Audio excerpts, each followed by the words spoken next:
Mirrors the dull throb in my gut where I am sure I've begun to form another stone. In my dreams, it forms into a perfect representation of Lot's wife, head over her shoulder, staring along the motorway at the approaching traffic in a vacuum of fatalistic calm.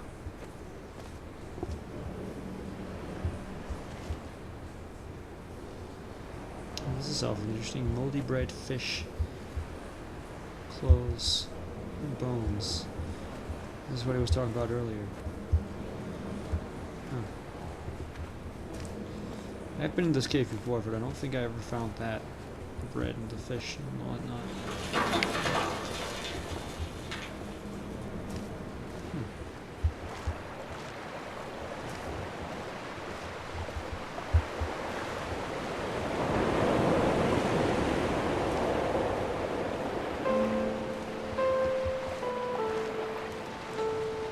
Yeah, the soundtrack for this game is it's very minimalistic, but I also find it very beautiful at the same time. It's usually this very soft piano, and then with just the nature, the sound of the nature, it's beautiful. Really, really beautiful.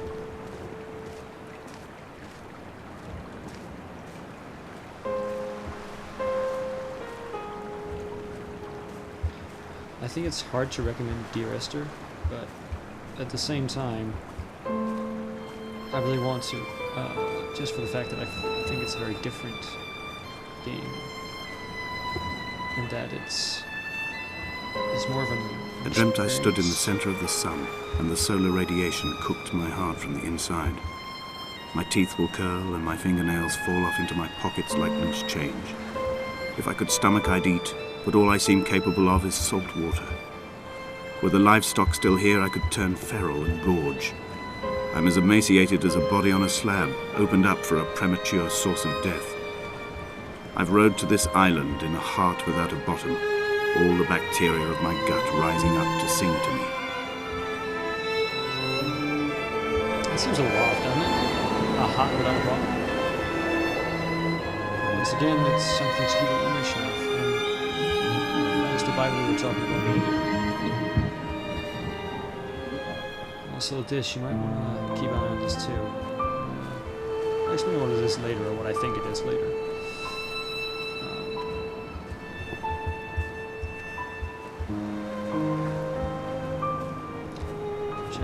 Another thing I really enjoy about the game is just you're never really given a marker where to go, like it's just a quest marker, but you're always finding like little dirt paths. And it's really easy to know where to go.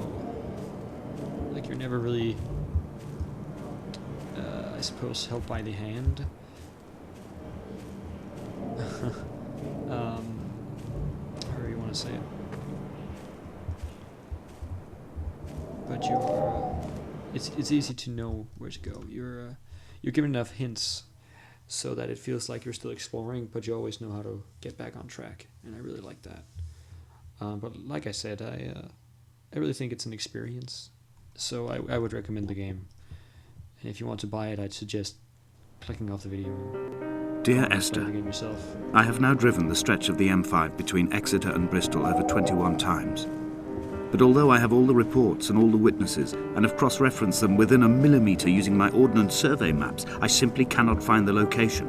You'd think there would be marks to serve as some evidence. It's somewhere between the turn-off for Sanford and the welcome brake services, but although I can always see it in my rear-view mirror, I have as yet been unable to pull ashore.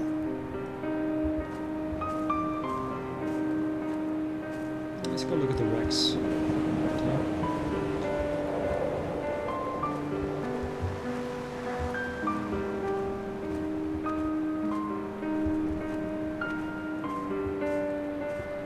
That's another thing I really like, is that all the things he makes mention of, the narrator, you can usually find them. And he was talking about how all the garbage was starting to litter around, and the animals have started to disappear because just all the dumping of garbage that's there now. I think that's really neat. You can then go and find it. Do you see the shadow in the distance? I don't blame you if you don't. It's very hard to spot. Right up there by the cliffside. There's a shadow moving.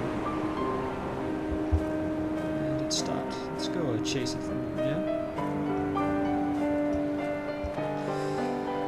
I will say this though.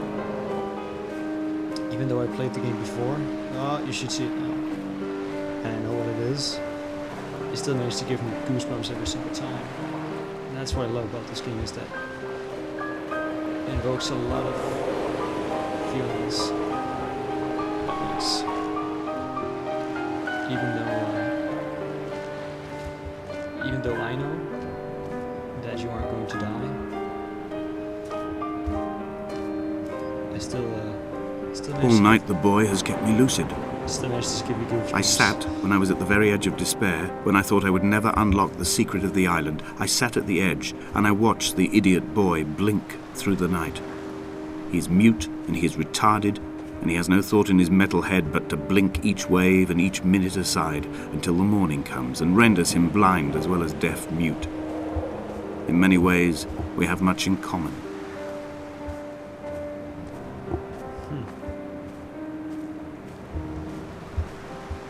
I was actually pretty sure that was the way to go, but it seems that the shadow led us astray.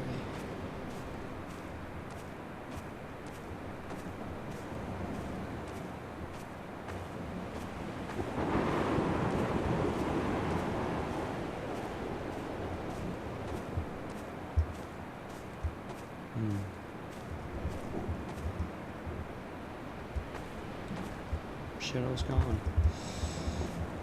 don't think we're gonna fall to our death here, so... Ugh. But that certainly didn't sound pleasant. I think the shadow's going for me. No, I couldn't get it.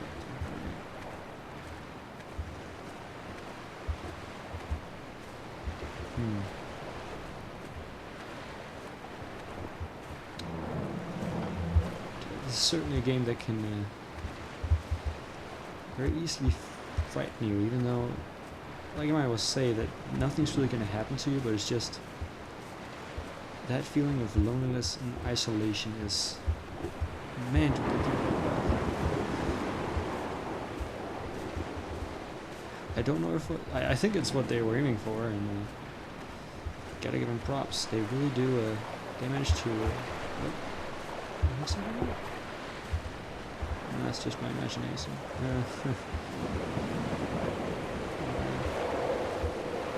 There must be a hole in the bottom of the boat. How else could new hermits have arrived? That is a very good question. It is one I do not know how to answer.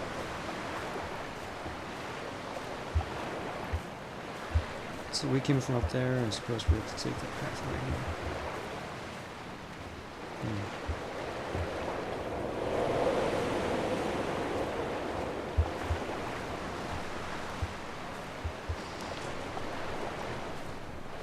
Sorry if I'm getting a little quiet, but I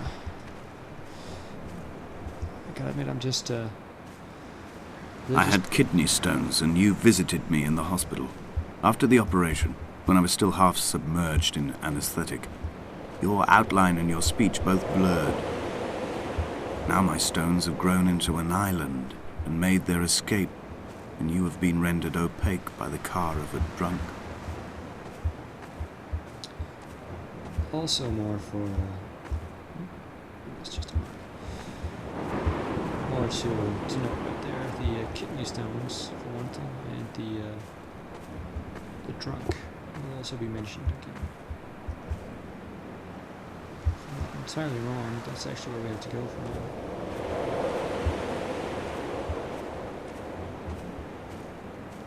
Oh no, I'm wrong. I don't know if you can actually go into the hole yet, but we will actually hit there at one point. Is this what Paul saw through his windscreen? Not Lot's wife looking over her shoulder, but a scar in the hillside, falling away to black forever. I've never visited the hole before, but oh, believe me, we'll eventually get into a cave of sorts, and it's actually pretty beautiful too.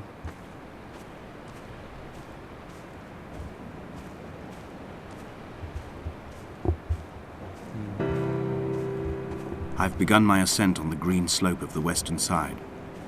I've looked deep into the mountain from the shaft and understood that I must go up and then find the way under.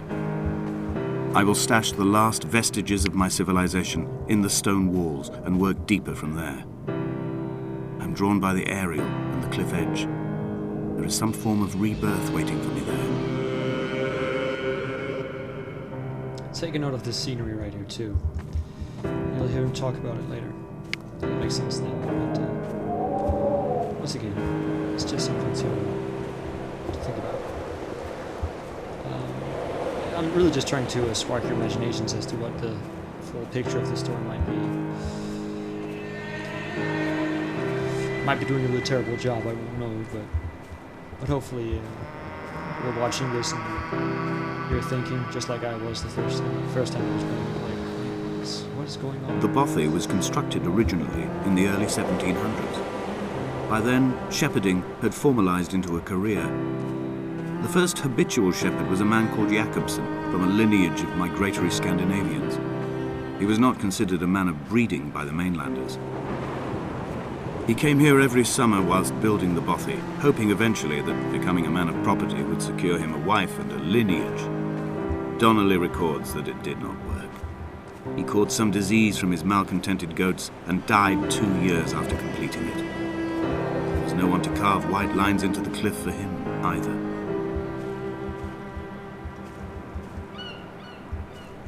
Once again, we have this symbol right here. Okay, another need to take note of Jakobsen. My heart is landfill. These false dawns waking into the still never light. I sweat for you in the small hours and wrap my blankets into a mass. I've always heard the waves break on these lost shores, always the gulls forgotten. I can lift this bottle to my ear, and all there ever is for me is this Hebridean music.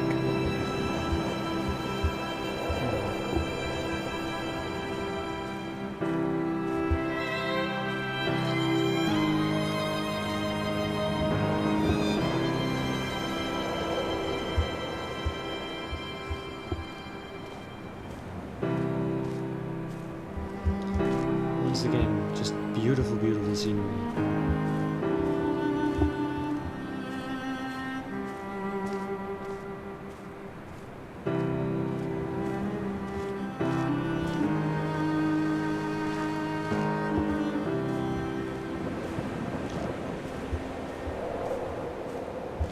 He left his body to the medical school and was duly opened out for a crowd of students 21 days after his passing. The report is included in my edition of his book. The syphilis had torn through his guts like a drunk driver, scrambling his organs like eggs on a plate. But enough definition remained for a cursory examination, and, as I suspected, they found clear evidence of kidney stones. He's likely to have spent the last years of his life in considerable pain. Perhaps this is the root of his laudanum habit. Although its use makes him an unreliable witness, I find myself increasingly drawn into his orbit. They found Jakobsen in early spring. The thaw had only just come. Even though he'd been dead nearly 7 months, his body had been frozen right down to the nerves and had not even begun to decompose. His fingernails were raw and bitten to the quick.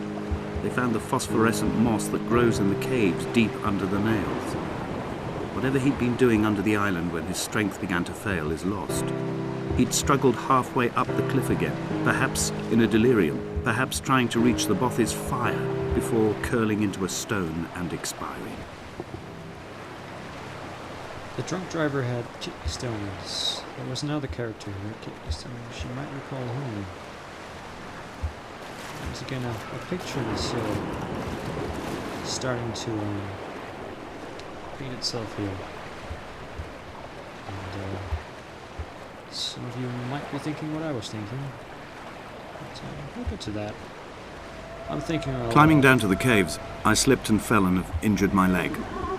I think the femur is broken. It is clearly infected. The skin has turned a bright, tight pink, and the pain is crashing in on waves, winter tides against my shoreline, drowning out the ache of my stones. I struggled back to the bothy to rest, But it has become clear that there is only one way this is likely to end. The medical supplies I looted from the trawler have suddenly found their purpose. They will keep...